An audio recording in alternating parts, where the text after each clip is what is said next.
A very good morning class. तो हम लोग अपना चैप्टर नंबर 13 पढ़ रहे थे, साउंड। ठीक है, तो एक्टिविटीज हम लोगों ने इसमें बहुत सारे पढ़े थे। अब हम लोग एक और एक्टिविटी देखेंगे 13.9।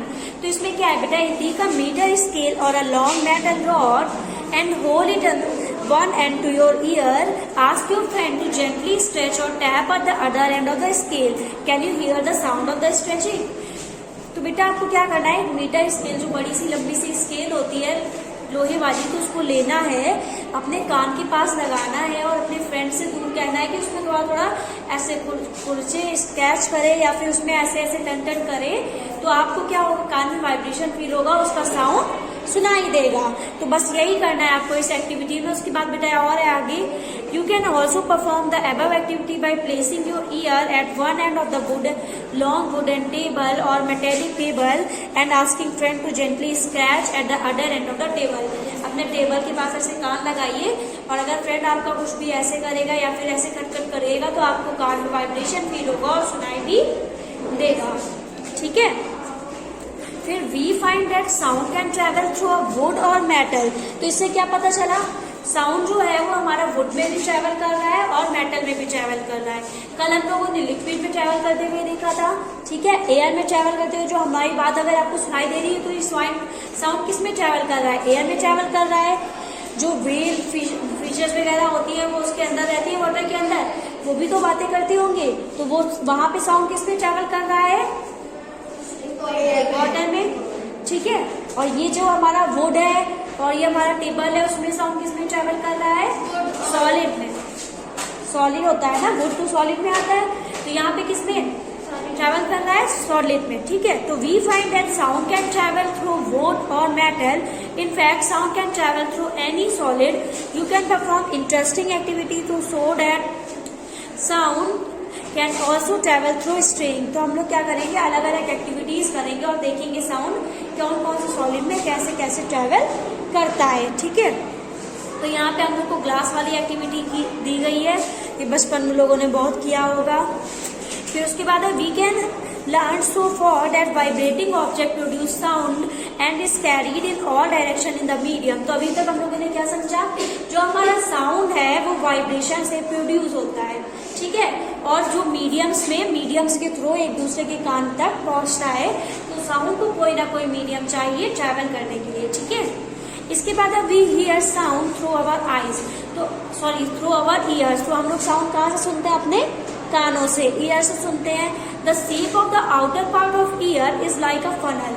तो जो हमारा आउटर पार्ट होता है ईयर का, वो कैसा है, फनल की तरह लगता है, कोई कीप की तरह होता है, क्योंकि कीप में भी क्या होता है, अंदर साइड जाने की जगह होती है, तो वैसे ही हमारे अंदर साइड होल है, ऊपर भी जगह ज्यादा है, तो वैसे ही फनल के शेप में हम लोग को लगता है बाहर से कान।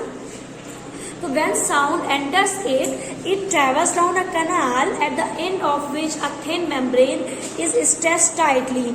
तो यहाँ से ही क्या करता है, हमारे कान के अंदर साउंड ट्रैवल करता है, तो वो कहाँ से जाता है, एक मेम्ब्रेन से, थिन पतली सी मेम्ब्रेन से होके जाता है। It called the ear drum. तो वही जो पतली सी मेम्ब्रेन होती है जहाँ पे साउंड स्ट्रेच हो जाता है, तो वही मेम्ब्रेन को हम लोग क्या बोलते हैं, ईयर ड्रम। ठीक है, तो ये ईयर ड्रम की यहाँ से डेफिनेशन आ जाएगी। तो ये हमारा क्या हो जाएगा, जो कान के अंदर वाली पार्ट जो थिन मेम्ब्रेन होती है वो क्या होती है, ईयर ड्रम होती है। ठीक है, it perform an important function, ये एक इम्पॉर्टेंट फंक्शन परफॉर्म करती है। To understand what the ear drum does, let us build a tin can model of the ear drum. तो हम लोग क्या करेंगे, एक ईयर ड्रम का मॉडल बनाने की कोशिश करेंगे, तो हम लोग को समझ आएगा कि ईयर ड्रम का फंक्शन क्या होता है हमारे बॉडी में। तो बेटा एक्टिविटी 13.10 में आपको क्या करना है, प्लास्टिक का कैन लेना है, फिर क्या करना है, उसके एक पार्ट में हम लोग को रबर बैंड बांध देना है, फिर उसमें थोड़े से सीरियस मतलब कि दाल की या फिर किसी चीज के दाने उसके अंदर भर देने हैं। फिर हम लोग जब अगर उसमें ऊपर से फूंक मारेंगे तो क्या आपको दिखाई देगा कि वो जो सीरियस हम लोग के छोटे छोटे डाले हैं वो क्या कर रहे हैं, ऊपर नीचे जंप कर रहे हैं, क्योंकि जब उसमें हम हवा मारेंगे तो वो अपने मोशन में आ जाएंगे। तो इसी तरह से हमारे ईयर ड्रम काम करता है। The ear drum is like a stretch rubber sheet. Ear drum कैसा है, एक स्ट्रेच मतलब खींची हुई रबर शीट की तरह है। Sound vibration make the ear drum send vibration to the inner year.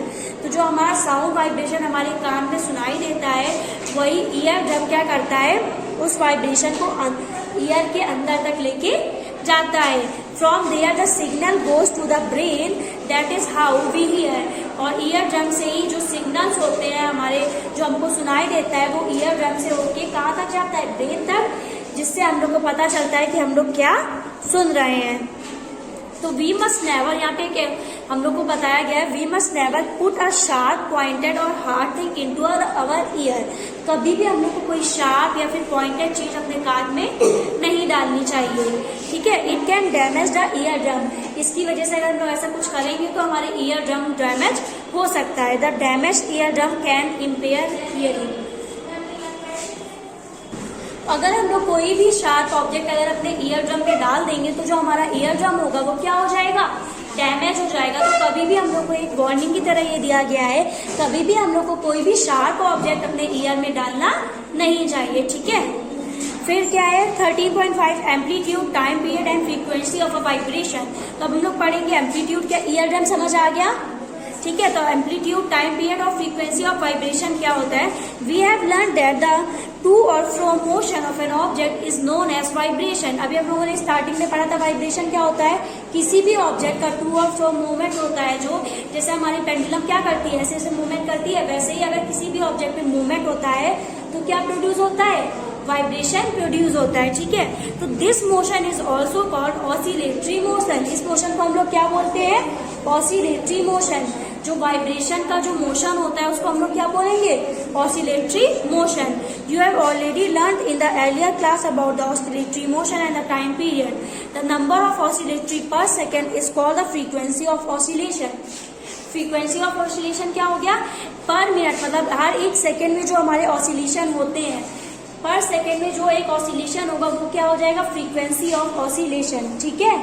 Frequency of oscillation की डेफिनेशन क्या हो जाएगी, द नंबर ऑफ ऑसिलेशन पर second is called frequency of oscillation, ठीक है। तो frequency is expressed in hertz, और frequency को हम लोग किसमें एक्सप्रेस करते हैं, हर्ट्ज में, ठीक है। यहाँ से हमारा छोटा क्वेश्चन आ सकता है, हर्ट्ज का सिंबल क्या होता है, तो क्या होता है, कैपिटल एच और स्मॉल जेड। और ये किसकी यूनिट है, फ्रीक्वेंसी की। फ्रीक्वेंसी के अगर हम लोग का कोई भी न्यूमेरिकल आता है जो फ्रीक्वेंसी में बेस्ड है तो उसका आंसर हम लोग किस में लिखेंगे, हर्ट्ज में लिखेंगे, ठीक है। इसके आगे है frequency of 1 hertz is 1 oscillation पर सेकेंड। एक हर्ट्ज की फ्रीक्वेंसी क्या होती है, 1 ऑसिलेशन पर सेकेंड। एक ऑसिलेशन जो एक सेकेंड में हुआ हो वो किसके इक्वल होता है, एक हर्ट्ज के इक्वल होता है, ठीक है। If object oscillate 20 times 1 second what will be it's frequency, तो उसकी फ्रीक्वेंसी क्या हो जाएगी, 20 हर्ट्ज हो जाएगी। You can now recognise and many familiar sound without seeing the object, though sound must be different of enable to recognise them. Have you ever thought what factor make them different. तो अभी कभी अब क्या होता है, कभी कभी हम लोग पढ़ रहे हैं तो हम लोग को अलग अलग तरह के साउंड सुनाई देते हैं जो हम लोग सुनना नहीं चाहते। जैसे बाहर से भी हम लोग को कोई भी आवाज आती है तो वो सब हम लोग की आवाज कानों तक आती है, तो बहुत डिफरेंट साउंड हम लोग को अपने आसपास दिखाई देते हैं। तो amplitude and frequency are 2 important properties of any sound. तो हम जो कि अगर इम्पोर्टेंट प्रॉपर्टी पूछेगा साउंड की तो क्या हो जाएंगी, एम्पलीट्यूड एंड फ्रीक्वेंसी। तो बेटा 2 इम्पोर्टेंट प्रॉपर्टीज क्या हो जाएंगी साउंड की, एम्पलीट्यूड एंड फ्रीक्वेंसी, ठीक है।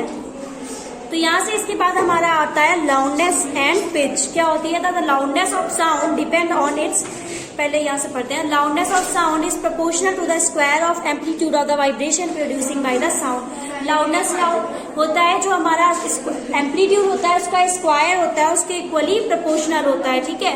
For example if the amplitude becomes twice the loudness increase by the factor of 2। अगर एम्पलीट्यूड हमारा ट्वाइस मतलब 2 बार में बढ़ जाएगा तो हमारा जो लाउडनेस होगा वो 4 टाइम्स बढ़ जाएगा। The loudness is expressed is unit is called decibel. तो लाउडनेस को हम लोग किसमें कौन सी यूनिट में एक्सप्रेस कर रहे हैं, डेसिबल में, जिसका वो क्या होता है सिंबल, स्मॉल डी और कैपिटल बी। फिर इसके बाद हम लोग को टेबल दिया गया है, आप लोग खुद स्टडी कर लीजिएगा। नीचे पढ़ते हैं the loudness of a sound depends on it's amplitude. जो लाउडनेस होती है साउंड कितना तेज है वो किसमें डिपेंड करता है, उसके एम्पलीट्यूड में, ठीक है। When the amplitude of vibration is large the sound produce is loud. अगर एम्पलीट्यूड वाइब्रेशन का ज्यादा है, लार्ज है, तो जो साउंड उससे प्रोड्यूस होगा वो क्या होगा, भारी होगा, लाउड होगा, ठीक है। And when the amplitude is small the sound produce is feeble, मतलब साउंड जो होगा वो कम होगा। ठीक है, तो यहाँ तक हम लोग ने पढ़ लिया है। इसके बाद वाला टॉपिक हम लोग नेक्स्ट क्लास में कंटिन्यू करेंगे। Okay, thank you class.